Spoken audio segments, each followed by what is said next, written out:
তো বন্ধুরা, আজকে এই ভিডিওতে আসার একটাই মানে যে অনেকে প্রশ্ন করেন বা কমেন্টে এসে কমেন্ট করেন যে অমিত ভাই, আমরা তো অফিস কাচারি করি, আমাদের কাছে তো অত টাইম থাকে না, আমরা তারাপীঠ যাব, আর আপনি একদিনের জন্য এমন একটা মানে বলুন যাতে করে আমাদের ঘোরাটা সম্পূর্ণ হয়, একদিনের মধ্যে সম্পূর্ণ তারাপীঠ বা তার আশেপাশে যেসব জায়গাগুলো আছে সমস্ত জায়গা আমাদের ভালোভাবে দর্শন সম্পূর্ণ হয়।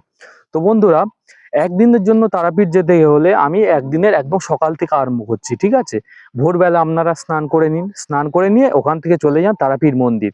তারাপীঠ মন্দির দর্শন করতে প্রায় 2-2.5 ঘন্টা টাইম লাগবে। এবার জেনারেল লাইন বা ভিআইপি লাইনের মধ্যে তফাৎ রয়েছে, ঠিক আছে? দর্শন করে নিয়ে আপনারা ওখান থেকে চলে যান তারাপীঠ মহাশ্মশান দর্শন করতে। তারপরে দর্শন সম্পূর্ণ হলে আপনারা চলে আসুন হোটেলে, এসে টিফিন ফিফিন করুন। টিফিন করার পর যারা চাইছেন যে আমরা তারাপীঠে গিয়ে রান্না করে খাবো, তারা মোটামুটি বাজার হাট করে নিন, অনেকটা হাতে টাইম পেয়ে যাবেন, রান্না করুন, করে খাওয়া দাওয়া করে নিন, করে নিয়ে রেস্ট করুন দুপুরে, করে ওই 3টের মধ্যে রেডি হয়ে যান। রেডি হয়ে গিয়ে তারাপীঠ আপনারা যেখানে থাকবেন ওখানে পাশে অনেক টোটো অটো দেখা পাবেন, ওখান থেকে আপনারা টোটো করে নিন।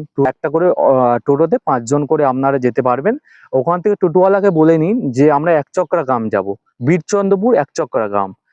ওখানে চলে যান, ওখানে ইস্কন মন্দির রয়েছে, আমার হাঁটুগাড়া মন্দির রয়েছে, মানে যা দেখার জায়গা রয়েছে অপূর্ব দেখার জায়গা বন্ধুরা। তাছাড়া রয়েছে জগন্নাথ মন্দিরও দেখা পাবেন, তাছাড়া নিত্যানন্দ মহাপ্রভুর জন্মস্থান। তো বন্ধুরা, এই সাইডটা তো দেখা হলো। তারপরে চলে আসুন, বলুন মানে বলবেন টোটোওয়ালাকে, তারপরে বামাখ্যাপার বাড়ি, আবার এই সাইডে আরো 2-3টে মন্দির আছে, ঠিক আছে? মোটামুটি সব একই সাথেই হবে।